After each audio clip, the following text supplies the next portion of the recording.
দাদা একটা মার্কায় ভোট দিয়ে হচ্ছে, এরপরে উনার ছেলে আমাদের চাচা আরেকটা মার্কায় ভোট দিছে, উনার নাতি এখন যদি চিন্তা করে যে উনারা যে দুই মার্কায় ভোট দিছে আমরা ওই মার্কাতে ভোট দিব, তাইলে তো হইলনি।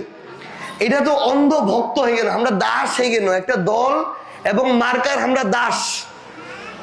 এইটা হইলে বাংলাদেশের পরিবর্তন হবে নি। তাইলে সিস্টেমলা যেরম ছিল অরঙ্গে রইবে। তোমরা সিস্টেমেরও পরিবর্তন চাচ্ছেন, ফের ভালো লোকটা তোমার ভোটটা তোমরা পরিবর্তন করেন না, তো পরিবর্তন করতে হবে। কারণ উমরাই তো তোমার এই সিস্টেমলা চালাচ্ছে, জেলা তোমার রাজনীতিবিদ, চেয়ারম্যান কহ, এমপি কহ, মন্ত্রী কহ। তাইলে ওই জায়গায় তো তোমার ভালো মানুষটা বাছে নিবা হবে, তখন না তোমার ভালো সিস্টেমটা আস্তে আস্তে উষ্পা ধরবে। অবশ্যই একজন মুসলমান হিসেবে 5 ওয়াক্ত নামাজ পড়বো, ধর্মকর্ম কর্ম, এটা এক বিষয়। কিন্তু আমরা আবার ধর্মের দোহাই দেহানে ভোট নিবনি। কারণ এই যে আমরা রাজনীতিটা করছি আমার জায়গা থেকে, এই জায়গায় যদি আমরা এখন ধর্মের দোহাই দিয়ে ভোট নিবা যাই, ধর্মের শতভাগ বাংলাদেশের রাজনীতি কিংবা বাংলাদেশের কাঠামো অনুযায়ী অ্যাপ্লাই করা তো সম্ভব নয়, এই বাস্তবতা কিন্তু নাই।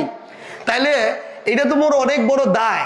নি তো তাইলে আল্লাহ ব্যবহার করছো, মোর ধর্মটাকে ব্যবহার করছো, মোর রাসূলক ব্যবহার করছো। এত ছোট জায়গার তো মোর সৃষ্টিকর্তা লে যাবা পারো না যে ওয়াক ব্যবহার করে হেনে মি একটা ভোট লিব।